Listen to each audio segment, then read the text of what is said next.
So the other day I hopped into Ruby Red, my 2007 Envoy, went to clean off the windshield, and when I pushed this button, no juice came out. The wipers came on and swooped a couple times like they're supposed to, but I didn't have any juice. I had just changed the oil on her.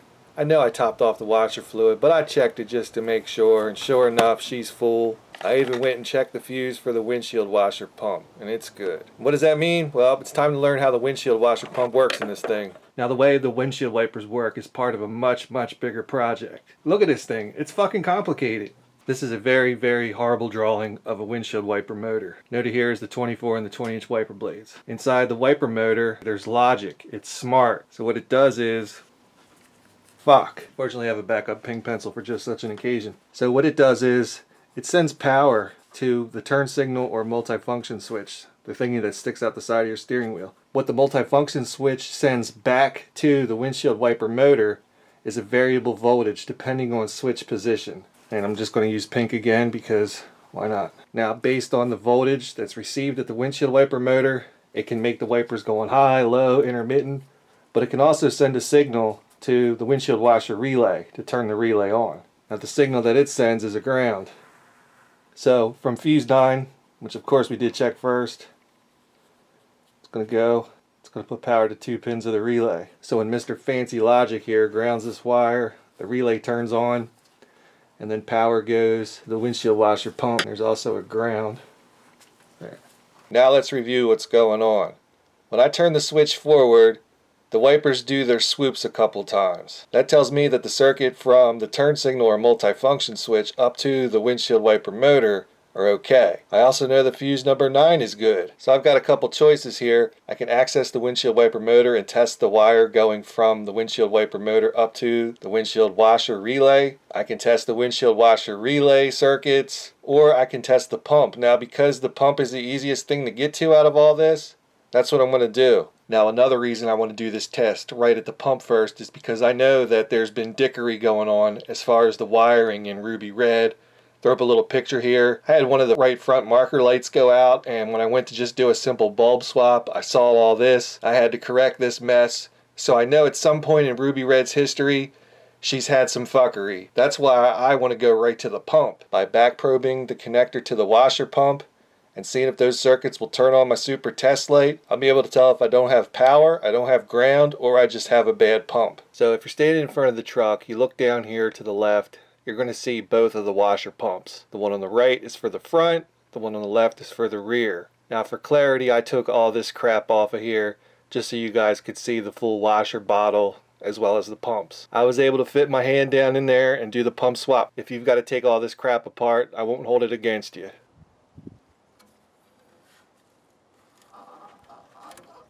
It's a squeeze, but I was able to get this pump unplugged without taking anything apart. Here I've got a couple T-pins. I'm just going to back probe both wires at the windshield washer pump.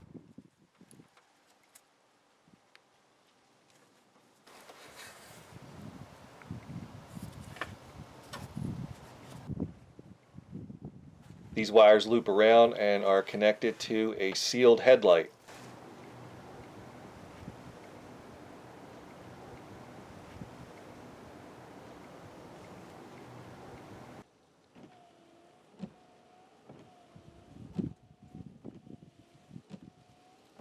As long as the switch is rotated in the forward position, the headlight turns on. When I release it, the test light goes off, but the windshield wipers do a couple extra swoops. That's the way it's supposed to work.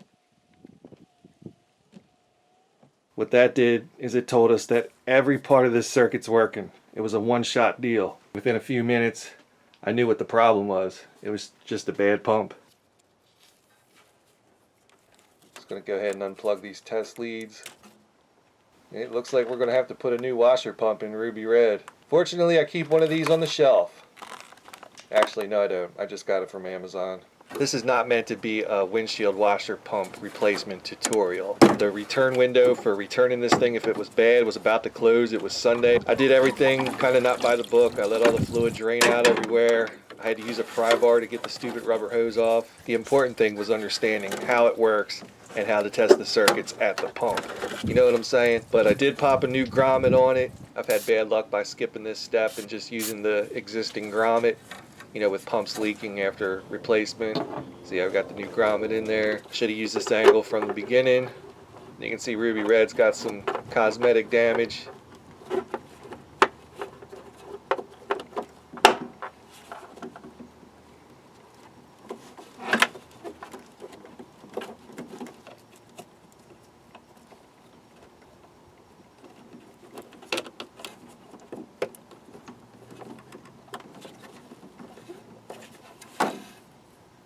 Super tech! Fuck yeah. Now, I'm not going to go crazy. I'm just going to pour a little bit in here just to make sure the shit does work.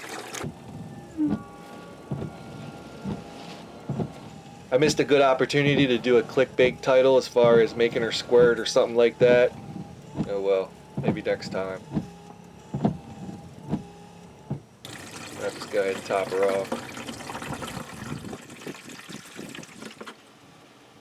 I'm going to share a story with you guys. So I remember a couple years ago, I was working at a shop and another guy there had a Trailblazer with a problem with the windshield wipers not working. And what his conclusion was because he wasn't getting a 12-volt signal up here to the windshield wiper motor, that must mean that it needs a switch. So they called the customer, sold the job. Between parts and labor and diagnosis, it was about $500.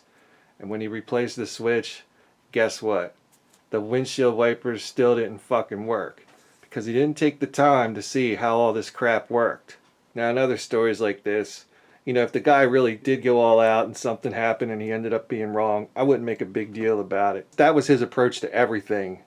I know exactly how it works. This should have 12 volts here, and if it doesn't, it needs the switch. And probably still to this day, 4 or 5 years later, he's probably still that guy. You know what I'm saying? Don't use this part of the crude drawing. From here down, don't go buy any of this stuff if you're trying to diagnose a windshield wiper motor not working. Just don't do it. Trust me on that. Because no matter how good I title this and type out a nice fucking description that says exactly what I'm doing, somehow, some way, somebody's going to confuse windshield washer with windshield wiper. Actually, I'll personally guarantee that somebody is going to fuck up and think that this is about diagnosing a windshield wiper motor when it's not mentioned in the fucking title or the diagram or the description box or anything I fucking do. There's no winning with some of these stupid motherfuckers. But yeah, just don't follow this. You might be wondering, how can I have all these stories about all these experiences with all these technicians? Well, look at the gray hair. I'm old. Unlike some of these YouTube Saturday afternoon technicians who go outside with their cell phone camera and a bottle of Magic Picks to show you how to fix your car. In 2020, I've been in this shit for 25 years, so I've seen some shit. How do they even have jobs? Well, down where I live, it's like hard to find people that can actually fix cars. So when the shop finds somebody that doesn't have that much personal baggage that comes with them and they show up every day, they're a little bit more lenient when people fuck up, you know what I'm saying? I'm not perfect. I've fucked up many times. Recently I evaluated an F-150 and on a road test, right at about 4th gear, light acceleration, it felt to me like torque converter shutter. I mean, that's how it felt to me. I'd swear on a stack of science books, you know what I'm saying? Like, it's got a torque converter problem. So my work sent it to a trans shop, and there wasn't nothing wrong with the torque converter. It was a misfire. Hey, what do you want from me? I'm not perfect. I can admit when I'm wrong, and I was wrong. But guys like the guy I was just talking about with that windshield wiper thing, well then it was, no, the wiper motor must have shorted the turn signal switch. It's like, that doesn't even make sense. You're just using tech talk to cover your ass instead of just admitting that you were wrong. Now, I've worked with guys that suck big dick when it comes to diagnosing and repairing vehicles, you know what I'm saying? But in a lot of cases, the shop manager or foreman or the owner would like that guy because he was the guy that would run for peanuts. Like, they kind of want people that will run for the peanuts, you know what I'm saying? Now me, I'm a total piece of shit because I won't run for the peanuts, you know what I mean? There's no busting anything out or knocking anything out. I just want to go in, fix the fucking cars, and go home. And then doing stuff to make money. You know what I'm saying? It's like these douchebags on Facebook. They kind of change their name to like put like a little catchphrase in the middle of their name. Like, I'm just making this name up, so if there's somebody really named this, I'm sorry. Like, let's say the guy's name is Bobby Balls, okay? And he'll change his name to Bobby on my grind balls. It's like, what grind are you on? You're not on any grind. The closest thing you've come to a grind was when you bumped into somebody when Walmart opened the doors for their Black Friday sale. Bobby Balls thinks because he put brakes on somebody's car on his day off that he's like on some kind of a grind. Motherfucker, you don't know what a grind is, you know what I'm saying? Right now it's about 4:30 on Sunday. This weekend alone I've put almost 20 hours into this. And it'll probably be another 4 hours before the weekend's all said and done. So tell me more about your grind. Well, in other news, I haven't had time to put up videos which kind of address some of the things that have been happening on social media or whatever over the past month. But at least from what I've seen lately, looks like those guys are out of steam, you know what I'm saying?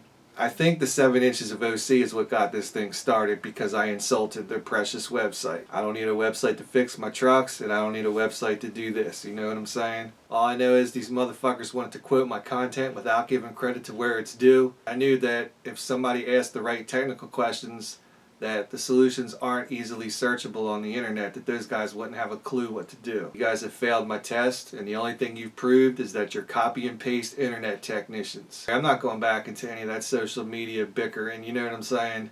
That stuff's over. So there you have it. I got a working windshield washer pump in ruby red, so my mornings aren't going to be quite as bad. They're still bad because I still don't have the remote start installed yet. You know, that whole thing about really being on a grind, it's like kind of true. Don't even have time to work on my own cars. So at least this will get me by for the next week. Because I think I've got one day over next weekend where I can actually do this shit. So there you have it. Thanks for watching. If you like what you see, subscribe. If you've already subscribed, thanks. If you don't like it, nobody, and I mean nobody, gives a fuck. Don't watch it. Let's go out on a road test. Yeah.